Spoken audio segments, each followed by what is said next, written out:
Top 20 Most Cruel or Difficult Actresses of Hollywood's Golden Age. Joan Crawford was one of the most iconic stars of Hollywood's Golden Age, known for her fierce ambition, stunning screen presence, and turbulent personal life. While she won an Oscar for Mildred Pierce and captivated audiences in Whatever Happened to Baby Jane, her off-screen reputation was far darker. Crawford was notoriously competitive, often undermining rivals and insisting on top billing. Her feud with Bette Davis became legendary, filled with sabotage and mutual loathing. The most damaging blow to her legacy came posthumously with the publication of Mommy Dearest by her adopted daughter, Christina Crawford.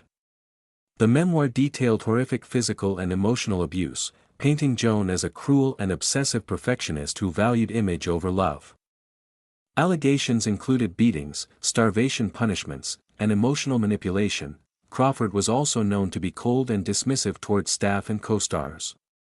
She reportedly fired people over minor infractions and demanded unwavering loyalty. Beneath her polished public persona was a woman haunted by insecurity, driven by control, and capable of harsh cruelty. While some defend her as misunderstood or a product of her era, Joan Crawford's legacy remains as complex as it is chilling, a blend of glamour, grit, and deep, enduring controversy.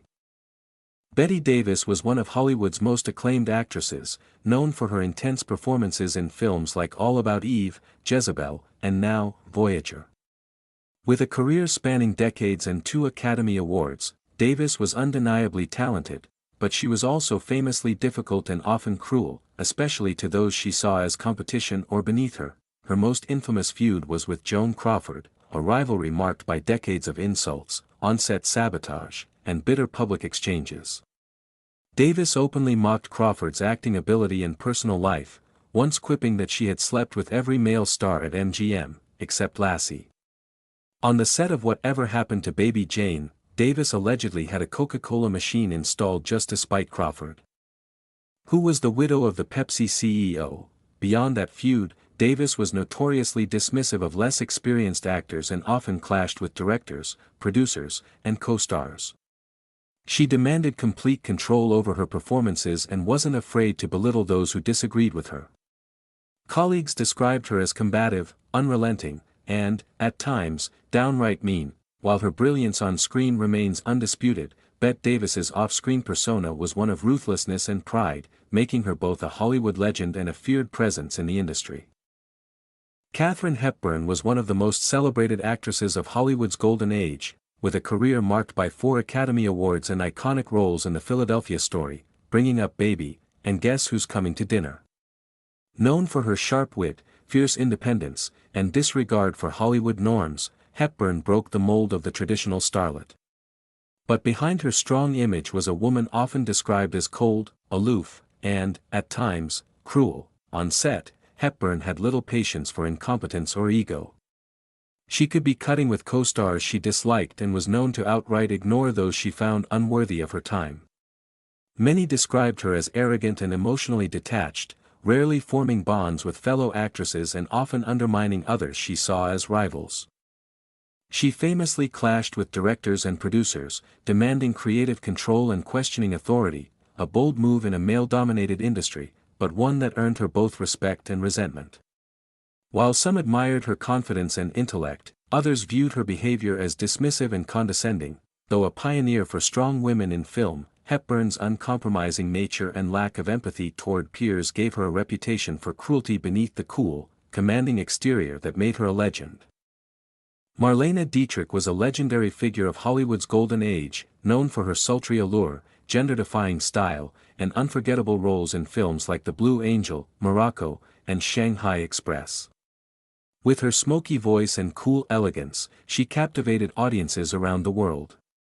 But behind her iconic image was a woman known for being cold, controlling, and emotionally manipulative. Dietrich exerted strict control over every aspect of her career and public persona, from lighting and camera angles to wardrobe and publicity. Directors and crew who didn't meet her high standards often found themselves replaced or publicly criticized.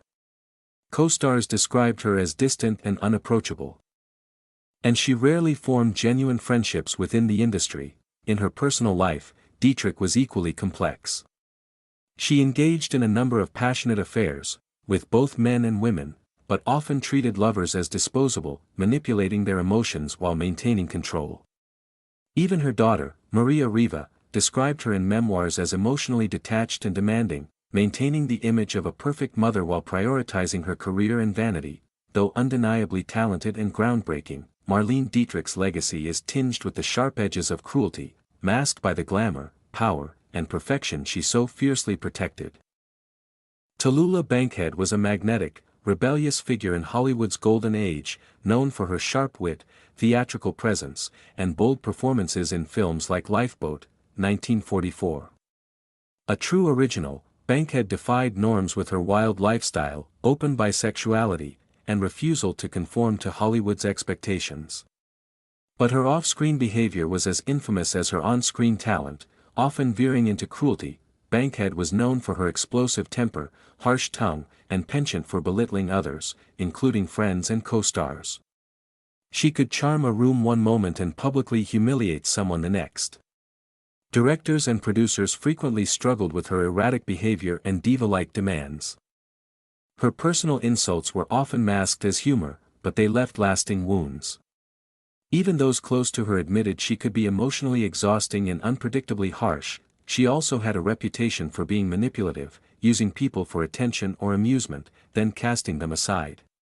While many admired her brilliance and bravado, others were left reeling from her sharp-tongued cruelty. Tula Bankhead remains a fascinating, contradictory figure, bold, brilliant, and unapologetically wild. But beneath the charm and glamour was a woman capable of great cruelty, driven by ego, insecurity, and a need to dominate every room she entered.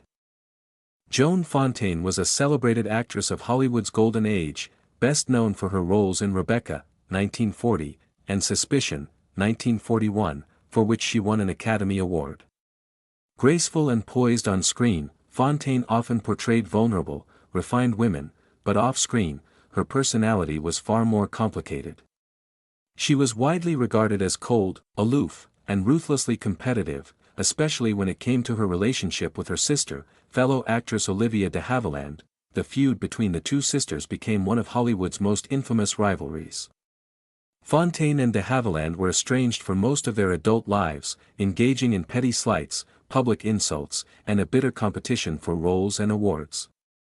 Fontaine famously claimed, "I married first, won the Oscar before Olivia did, and if I die first, she'll undoubtedly be livid because I beat her to it."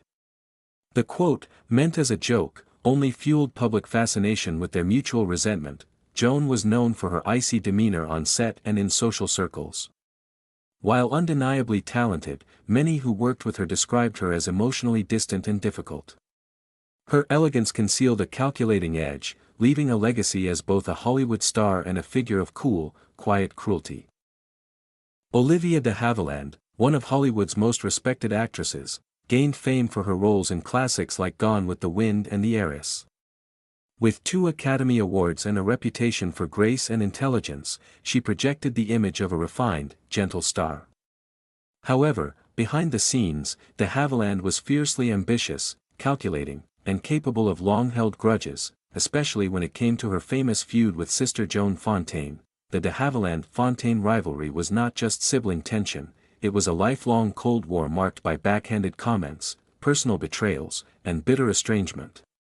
Olivia reportedly refused to speak to Joan for decades, even ignoring her at family events. Fontaine accused her sister of being icy, manipulative, and intent on outshining her professionally and personally. Olivia also developed a reputation in Hollywood for being unforgiving. She famously sued Warner Brothers to break her restrictive contract, a bold and career-defining move, but one that left her branded as difficult by some in the industry. She never hesitated to cut off those who crossed her. Though admired for her strength and talent, Olivia de Havilland's legacy is tinged with quiet cruelty, wielded not with spectacle, but with precision and pride. Gloria Swanson was a towering figure of early Hollywood, remembered for her unforgettable performance in Sunset Boulevard, 1950, where she played Norma Desmond, a faded silent film star clinging to past glory. In real life, Swanson's off-screen persona mirrored her most iconic role in unsettling ways.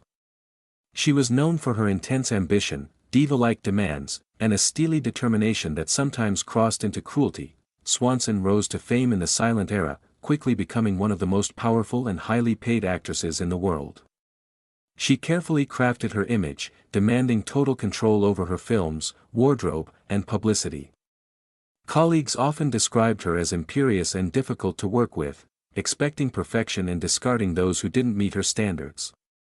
Behind her glamorous facade, Swanson was fiercely calculating. She navigated Hollywood's male-dominated studio system not just with talent, but by outmaneuvering rivals and manipulating studio politics to her benefit. Friends and collaborators who once felt close to her were often cast aside when no longer useful. Though undeniably a trailblazer, Gloria Swanson's ambition left a trail of bruised egos. Her legacy remains a mix of artistic brilliance and the hard edges of a woman who refused to be anything but a star. Lana Turner, one of the most glamorous stars of Hollywood's golden age, rose to fame with roles in The Postman Always Rings Twice, Peyton Place, and Imitation of Life. Nicknamed the Sweater Girl for her sex appeal, Turner built a career on image, allure, and drama, both on and off screen.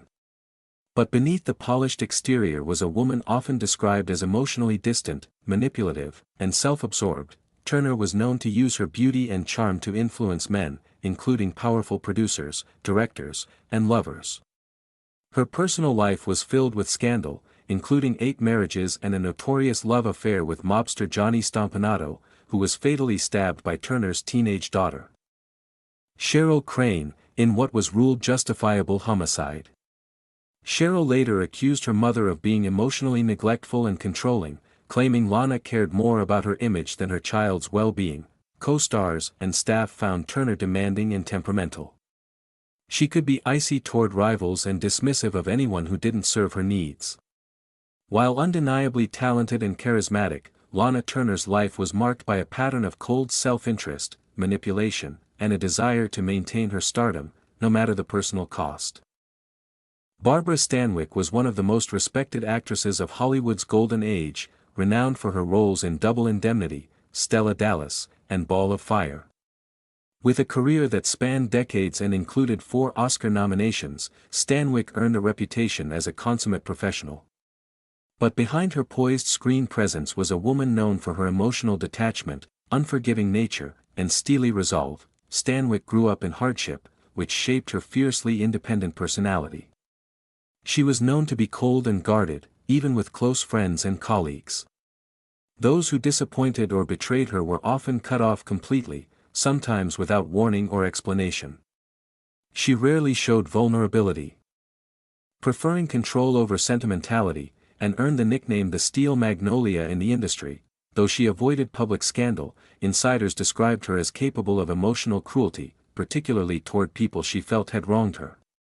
She kept her private life tightly guarded and maintained strict boundaries, often interpreted as aloofness or arrogance. While Barbara Stanwyck was admired for her strength and professionalism, she also left behind a legacy of isolation and emotional coldness, making her both a Hollywood legend and a quietly formidable, often feared, presence. Zsa Zsa Gabor was more famous for her extravagant lifestyle, wit, and scandalous personal life than for her acting roles, though she did appear in films like Moulin Rouge, 1952, and Queen of Outer Space, 1958. A true celebrity long before reality TV existed, Gabor became a household name through her glamorous public persona, countless talk show appearances, and infamous string of 9 marriages. Behind the diamonds, designer gowns, and catchphrases was a woman known for her vanity, sharp tongue, and cruelty. Gabor was notoriously abusive to those around her, especially staff, romantic partners, and service workers. She demanded constant attention and obedience and was quick to belittle or dismiss anyone who displeased her. She once famously slapped a Beverly Hills police officer during a traffic stop, an incident that cemented her reputation for arrogance and entitlement. Her many husbands often spoke of her manipulative and demeaning behavior. She treated marriage as a business arrangement or publicity tool, showing little regard for emotional connection.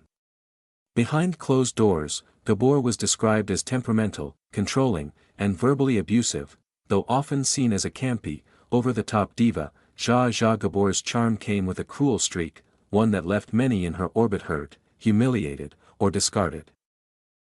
Ava Gardner, one of Hollywood's most stunning and enigmatic stars, captivated audiences in films like The Killers, Magambo, and The Barefoot Contessa.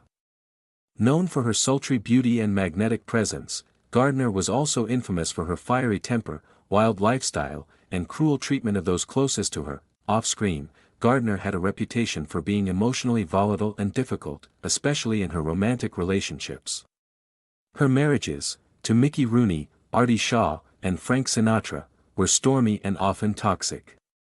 She was known to manipulate partners with a mix of charm, jealousy, and sudden cruelty. Friends and insiders described her as unpredictable, often lashing out during drinking binges and pushing people away when they got too close. While she could be warm and generous, she was also capable of cutting people down with biting remarks or complete emotional withdrawal.